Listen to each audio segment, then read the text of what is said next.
இப்போ க்ளீன் பண்ணுறதுக்கு நான் என்னெல்லாம் எடுத்துக்கிட்டேன் அப்படின்னு பார்த்தீங்கன்னா, பீத்தாம்பரி பவுடரும் புளியும் தாங்க எடுத்துக்கிறேன்.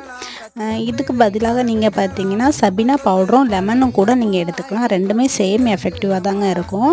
புளியை வந்து கொஞ்சம் பேஸ்ட் பண்ணி வச்சுட்டிங்கனாக்கா இதில் வந்து பூசும்போது உங்களுக்கு கொஞ்சம் சுலபமாக இருக்கும். இது வந்து நீங்கள் அதிக ப்ரெஷர் கொடுத்து தேய்க்கணும் அப்படிங்கிற எந்த அவசியமே கிடையாதுங்க. நம்ம சாதா அதில் மேலே பூசி வச்சுக்கிட்டாலே போதும். பூசி கொஞ்ச நேரம் ஒரு 10 மினிட்ஸ் நீங்கள் ஊற வச்சுட்டிங்கனாலே போதும். அதில் இருக்கிற அந்த எண்ணெய் பிசுக்கு தன்மை, அழுக்கு, கரை எல்லாமே அதுலேயே இலகி வந்துடுங்க. நீங்கள் சாதா வெசல்ஸ் வாஷ் பண்ணுற மாதிரியே வாஷ் பண்ணி எடுத்துக்கிட்டிங்கன்னா போதும்.